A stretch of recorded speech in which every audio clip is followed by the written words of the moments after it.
research on the case and stuff. But either way, it's pretty. I'm not taking credit for what I say.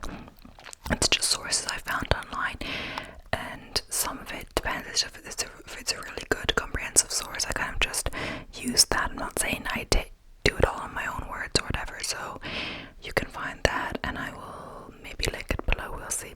I was looking at other people, other ASMR artists, if they linked their resources below, and they didn't, so I'll see. But just if I do it or not, it depends. And yeah, so I think I'll kind of jump straight into it. Just once again, thank you so much for the support. I'm growing every single day, getting loads of watch time. As I'm filming this, it'll probably be later that I publish it. Yesterday was my most watch time I got in a single day, so thank you so much. By at least like 10 watch time hours, so thank you so much for that. I'll keep doing the videos, and hopefully I keep growing and everything like that, so thank you. So I'm gonna get straight into the video. I think this might be my longest true crime because I think I have the most notes for this one. But today we are speaking about the murder of Grace Millane. So yeah, I'll be reading my notes again as per usual. But yeah, she was a British tourist who disappeared in Auckland, New Zealand in December 2018, and it sparked international attention. This case, I think because I don't think a lot of people go missing in New Zealand, or things like this don't really happen there as much. And yeah, and because Grace is British, it sparked even more international attention because she was just traveling when this happened.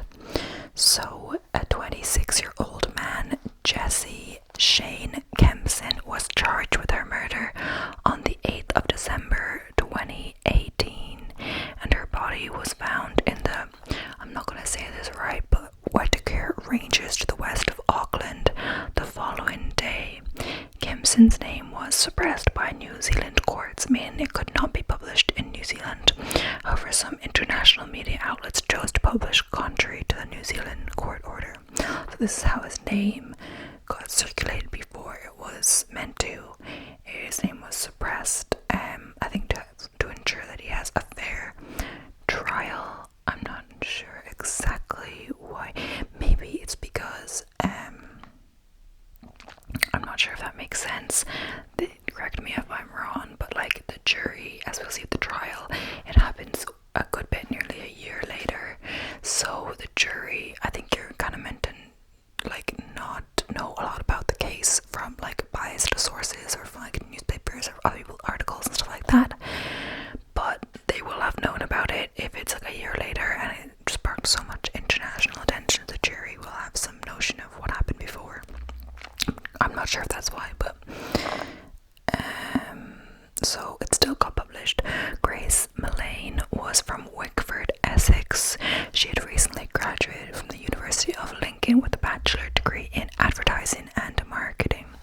So Millane was just traveling around like on kind of a gap year after finishing her undergraduate degree. A lot of people do that. They either go on a gap year before they go to university, or after they finish university, or their master's or whatever. They don't want to go straight into a full-time job. They want to travel. Understandable. So that's like, I'm not saying you can't do other things, but that's like a common thing to do. So she was on like a post-university gap year. So Millane was on a 2-week stay in New Zealand after spending 6 weeks in South America.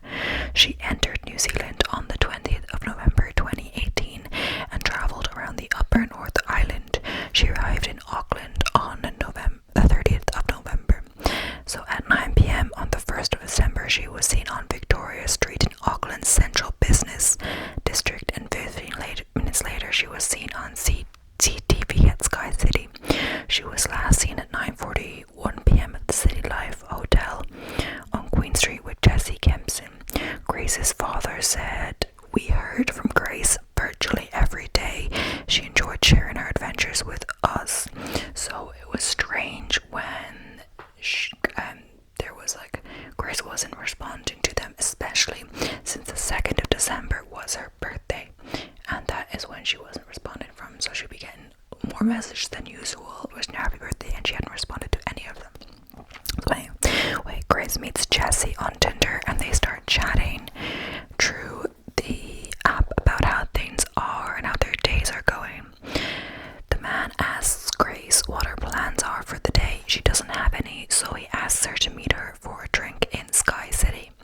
So she agrees, and I've just said, looked a bit about Sky City. So Sky City is entertainment complex and casino in the central business district of Auckland. It's located at the base of Sky Tower, and the complex includes the Sky Tower, the Sky City Theatre, many bars and restaurants. So it's a popular kind of touristy or just popular area in general. I found this article that's very comprehensive, so we've got the whole timeline up, from the day she met Jesse until when Jesse was arrested and charged with her murder, a whole timeline of his action is quite accurate because there are actually a lot of CCTV cameras that I guess the police were looking at for Grace, and they saw that she was with Jesse, and then when he was a suspect they were tracking his movement, and it's quite detailed, the CCTV, I guess also because Jesse lives at that hotel, so of course he's gonna have cameras where he lives at the hotel. So yeah, it's quite accurate. We'll go through it, and yeah, okay, so yeah, it's crazy how just from CCTV they can get so much of the story. I was reading, or I saw about New York, I think it was in the TV show, what is the TV show called? I forget. It was something about fires in New York City, and it was a girl that had gone missing. It was fictional, I believe. So it was just there was not really many secrets in New York because of the cameras everywhere, or just people everywhere, I think. But anyway, let's not get sidetracked. I'm just gonna have a little bit of my iced coffee before I start in.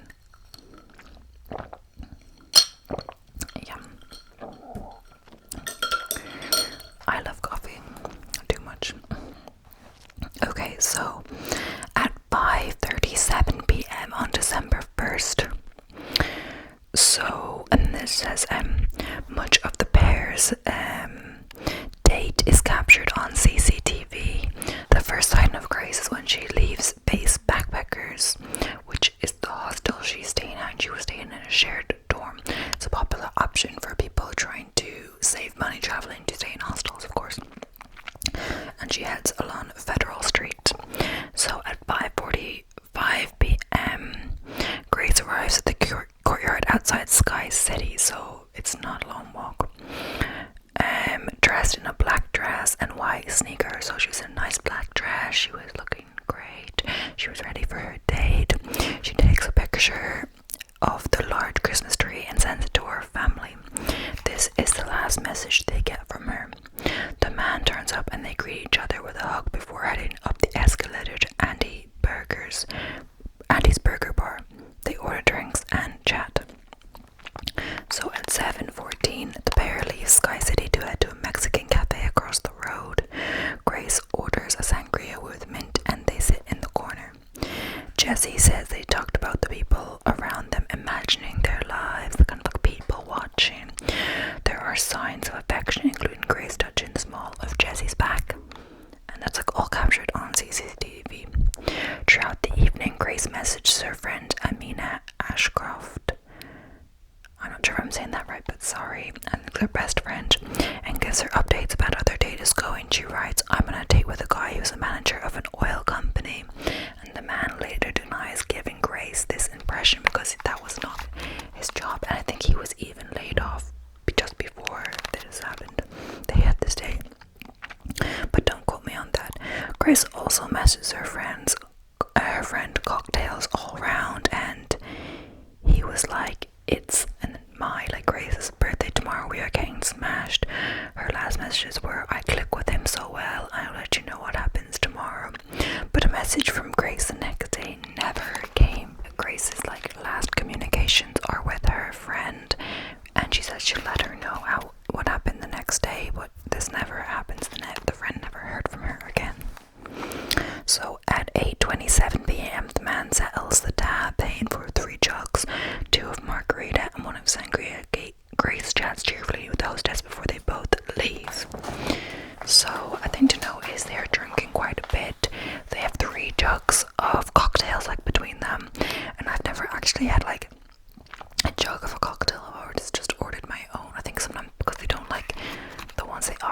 ones I've seen, like, they don't look as nice as the individual ones. You have more choice, and if you have different preferences with who you're drinking with, you can get your own and like monitor your own consumption. But cocktails, of course, are known to be strong, and well, I guess sangria is not a cocktail, it's a red wine with stuff, but cocktails are known to be strong, and they've ordered quite a lot. So yeah, so drink is definitely a factor in this. 8:30 p.m. the pair go to the Bluestone Room on Durham Lane and get a small table at the front of the busy pub. They chat, laugh, and start kissing. 15 minutes later, the man puts his arm around Grace, and they lean for a more passionate kiss. So like, I think they're drinking, you know, you get more comfortable with yourself. Like, alcohol is like puts down your inhibitions, you feel more confident, they're getting close with each other, they've been talking for a while, they start to do whatever. So at 9:01, the man brings shots of tequila back to the table, the pair clink glasses and shoot the drinks, so now they're having tequila. Grace leaves the table, possibly to use the bathroom. It's just on the CCTV that she's leaving the table. In her absence, the man picks up her handbags and rifles through it and puts it back on her seat. They leave shortly after, so that was like quite suspicious behaviour. You wouldn't expect if you to leave your bag for someone to rifle through it when you walk onto the bathroom, you know. I guess always bring your bag with you. But so at 9:29, the man leaves a comment on Grace's Facebook profile saying beautiful, very radiant, which is kind of weird since like he is with her. And like, why did he want to like leave traces that he was with her on her Facebook page? Anyway, he's just drunk or just doing whatever. So at 9:40, the pair arrive at City Life Auckland, a complex containing a hotel and serviced apartments where the man lives. So he lives at the hotel. His arm is around her shoulder and she holds his hand. They get into the lift and catch it alone to the third floor, then disappear down the hallway, away from the indisputable evidence of the CCTV camera. This is the last time she is seen alive. So before this, all of their date is captured on CCTV footage because they're in public places, but of course there is not a CCTV in the hotel rooms. So the man tells police in a second interview with them that when they got back to his room, the cocktails and beers had kicked in. We were kissing, we were talking and kissing more. A music channel was playing on television in the background. At some point, Grace asked him to turn it off. The man says she then began to talk about 50 Shades of Grey. Tracy says Grace told him that there's a few things she likes doing and that she'd done with her ex-partner. And they started having sex. At first, it was normal. Jessie says it was very placid. Jessie says Grace then brought up the topic of bondage. She started biting and she asked me to bite her, so I did. So he said he stopped at first and said, "Is this something you really want to do?" He said Grace replied with, "We're in the moment, let's just go with it." The pair talk for a while before having sex again. We started having more violent sex, I guess. The man says they ended up on the floor and stopped to take intimate photos of each other, and then she told me to hold her throat and go harder. Afterwards, the man said he then went to the bathroom but fell asleep in the shower.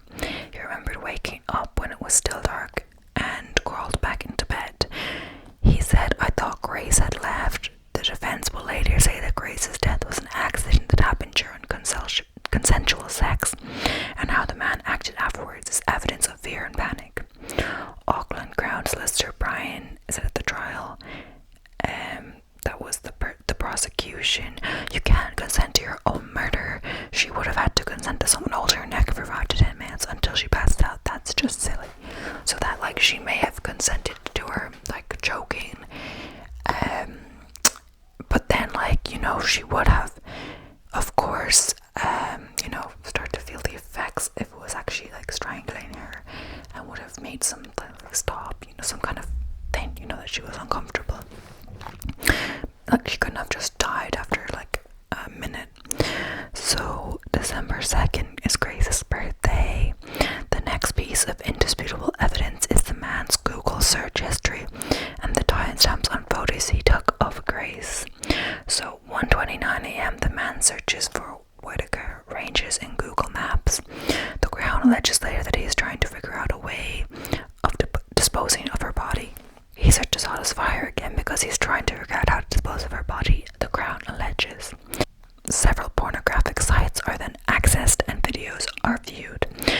1:45 and 1:49 a.m. He takes the first naked photo of Grace, which the Crown described as trophy photos. If those photographs weren't taken after she died, then he planned to kill her, Dickey said at the trial. So at 6 a.m. he searches rigor mortis and extra large bags and carpet cleaner. The man does not discuss these Google searches. In his interview with police, and instead says he woke up the next day and saw Grace lying on the floor, blood coming from her nose. I screamed, I yelled out to her, I tried to move her to see if she was awake. A pathologist later finds that Grace died from pressure to the neck. So it doesn't really make sense. There's like contradictions here. Like at this point, like he doesn't know, or the police don't know about these Google searches when he has the interview. So he doesn't discuss these. He claims that yes, he did find Grace's body, but like in the morning, and she was dying. There was nothing he could do about it. But that contradicts the Google searches. In the early morning, he wouldn't have been searching this already, or if she was still alive, then he did plan to kill her and it's premeditated. So yeah. And then what he does the next day, it's crazy. It's like about 7:55 a.m. he messaged a woman he met on Tinder to check the date that the afternoon was still on, as Grace is lay dead in his hotel room where he lives. So about 8 a.m. the man leaves city life and walks to the warehouse on Elliott Street in central Auckland. He buys a large grey suitcase. At 8:14 a.m. he returns to his hotel room. He later tells the police he tried to overdose on medication. I was at the point where I just wanted to end my own life. I'd had enough. I was finished. He then tried to put Grace's body in the suitcase. I was in shock the whole time. I wouldn't put her in it because it just didn't seem right. It didn't seem right. So I left and Grace was half in, half out of the suitcase, and at that stage I couldn't do it. So this is just him, I guess, trying to appeal, be sympathetic, whatever. These are all quotes like Lindsay said. At 8:35 a.m. CCTV footage shows the man leaving his apartment again and walking to a nearby Countdown supermarket. There he buys several items, including Genola Power Clean, a twin pack of gloves, and a packet of gum. He pays for all the items in cash before returning to the hotel at 8:40. So I guess maybe they doesn't want a trace to him linked to his card or anything like that. So at 10:33 a.m. the man walks towards Queen Street and catches a taxi. While he's in the back of the taxi cab, he smiles and uses his phone. So I guess as well, we don't know what he's doing in the apartment. Of course, there's no CCTV. I'm not sure if it's apartment or hotel. I think it's a hotel room, but they also have apartments, this hotel. But yeah, there's no CCTV, so we're only seeing what's happening outside in the public eye kind of thing. So at 10:42 a.m. he arrives at Apex car rental shop and hires a small red car for 24 hours. He pays with a credit card and later returns to City Life. At some point in the afternoon he Google searches flesh-eating bird and are there vultures in New Zealand. At 2:53 p.m. the man leaves City Life again. About an hour later is shown on CCTV arriving at Reveille Bar in Ponsonby. He meets the woman he messaged on Tinder earlier in the day. The woman later gives evidence. He told a story about someone who accidentally killed a woman during rough sex and was later convicted of manslaughter. And he says it's crazy how guys can make one wrong move and go to jail for the rest of their lives. Rest of their life, she says. He tells her. So at 5:25 the man leaves Ponsonby Bar. And about 7:30 he's next sighted parking the rental car at the Countdown supermarket on Key Street and looking at a rug doctor stand. And about 7:45 p.m. he returns to City Life but then leaves again at 8:11 to hire a rug doctor machine. He wheels it to his room and then returns it about an hour later. So at 9:26 the man gets a luggage trolley from the hotel lobby and takes it to his room. He leaves carrying 2 suitcases, one containing Grace's body and a black sports bag, and puts them in the hire car. He moves it to a nearby Wilson car park before he again goes to the supermarket to buy gloves and stain remover. Meanwhile, Grace's family in the UK grow worried about her whereabouts when she doesn't respond to birthday messages from them. So, as they said before, her dad said, it's unusual for Grace not to respond to messages. Like, you know, in some cases, like some people would be on their holidays or traveling and they wouldn't be responding to their family as much every few days, so that wouldn't cause so much concern. But since Grace was a woman who communicated with her family daily, and it was also her birthday, her parents would expect to hear from her over the course of the day, but they did not, and this caused concern in them. So on December 3rd, 6:14 a.m., the man gets the hire car and starts driving towards the Whitaker ranges. So he left Grace's body in the car overnight, slept in his room, and then went out to drive the car to the ranges. So at 6:40, he stops at the Western ITM in Kumua, I don't know how to say it, and buys a red shovel and 4 bolts. He continues on to Scenic Drive to bury Grace in a shallow grave. He then loosely covers it in Bunga branches. So at 9:30 a.m. he drives back to City Life and parks the red car. He goes back to the hotel room barefooted. It's quite strange. And also, it doesn't seem that far away, these ranges. I think it's about half an hour, 40-minute drive from where he is. He drops off bags at Mint Dry Cleaners on Queen Street before heading to the warehouse store at St. Luke's Mall, where he buys another suitcase. He then heads next door to Wash World car wash and cleans the rental car and pair of shoes. He leaves the red shuttle leaning up against the wall at a car wash bay. And on December 5th, Grace's family file a missing persons report with the New Zealand police after uncharacteristic continued silence. Police start making inquiries. Detective Constable Deanna Levinson contacts the man after seeing the comedy left on Grace's Facebook page on December 1st. About 4:50, the man takes Grace's belongings to Albert Park and puts them in the bin.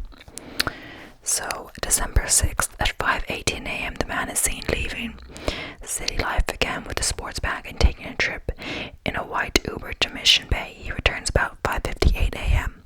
and the purpose of this trip is unknown, but Dickie told court it could have been to discard Grace's cell phone, which police have never found. At 8:43, the man leaves City Life wearing a navy suit and returns at 11:48 a.m. At some point, he speaks to Detective Constable Jane John. I don't know how to say it. I'm not sure how to say that. I can't read my writing. Han and Thomas Mickey at the Crown Plaza and tell them her and Grace went their separate ways after their day at Sky City. At some point, the man calls the detective back about the Facebook comment and tells him that he had been with her on Saturday evening. Police continue with other avenues of their investigation into Grace's disappearance and release a CCTV image of her, the last known sighting to the public. Detective Inspector Scott Bird speaks to media at a press conference during the investigation into her disappearance. Grace's distraught father flies 18,000 kilometers to Auckland to help police. So yeah, at 2:19 p.m, Tony Jordan and other detectives speak to staff at City Life who say the man lives at the hotel. The detectives later meet the man at I'm not sure how you say this. 2 Degrees store on Queen Street and take him to Auckland Central Police Station to be questioned. About 5:30 p.m, the man's first police interview with Detective Sergeant Ewan Settle starts. He continuously lies about his movements and says he left Grace after their date at Sky City. He is asked to provide a DNA sample and says 100% I haven't done anything wrong. Settle says it's possible that someone has killed her. We didn't know if she's been murdered or not. We don't know yet. She could be found, but she could be dead. And it could be that you've done it. So this is him talking to Jesse. Settle then briefly leaves the room. The accused, however, quickly knocks on the closed door and asked, I just want to ask a question. Have I been arrested for something I didn't do? After returning, the detective says, we've reached a point where we need to advise you of your rights. So, on December 7th, police hold a press conference with Grace's father, David, who arrived that day. They say they have grave fear for Grace and that they've spoken to a person of interest, but don't have any evidence of foul play. David pleads for anyone with information to contact police and says no detail is too small. And he says Grace is a lovely, outgoing, fun-loving, family-oriented daughter. Grace has never been out of contact like this. Grace has never been out of contact for this amount of time and is usually in daily contact with either her mother, myself, or her two brothers. We are all extremely upset at this time to fully describe the range of our emotions we are all going through. December 8th, Detective Scott Bird tells media Grace is no longer alive. This is a murder investigation. At 2:43 p.m, police meet the accused at the attic backpackers and tell him they want to speak with him about Grace. He has read his rights and asks for his lawyer. At 6:10 p.m, the man is interviewed by Detective Sergeant Settle for a second time and he admits Grace is dead. He tells him about the night she died and where she's buried. At the end of the interview, Settle asks, "Did you kill Grace Millane?" He responds, "No." And then, "You're under arrest for the murder of Grace Millane." He then leads police to where he buried Grace's body. On December 9th, Detective Scott Bird gives an emotional press conference from the scene of where Grace's body was found. He says, "Obviously, this brings the search for Grace to an end." He says, "This is an unbearable time for the Millane family and our hearts go out to them." On December 10th, the man accused of Grace's murder appears at the Auckland District Court. His identity is suppressed. Prime Minister Jacinda Ardern tells media during a post-cabinet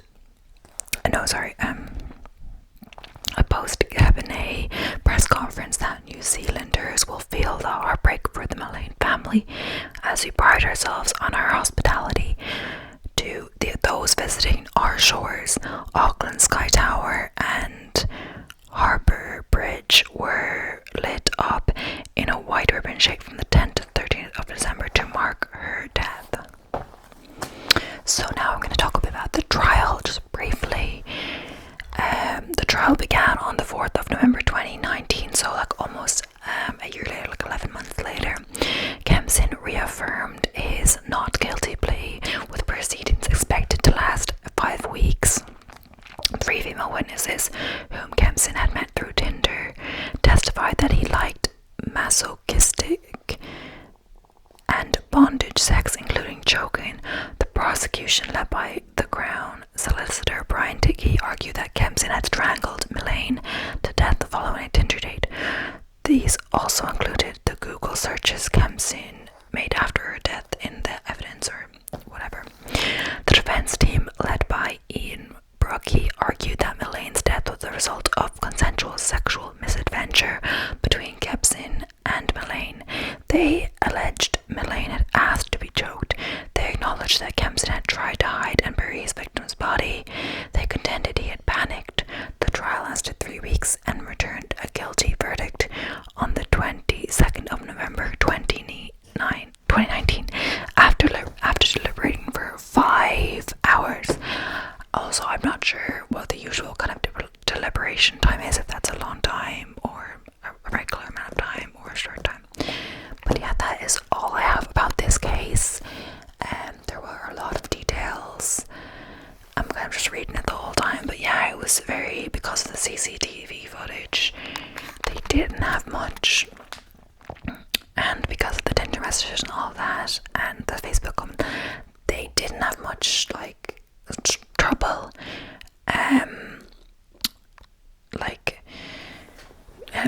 knowing that it was Jesse Kempson who did this because of the CCTV, because they knew they were together. And then at City Live, she was in the elevator on the CCTV footage, and then she wasn't seen again, so it's pretty obvious something happened in the flat, in the apartment, in the hotel room.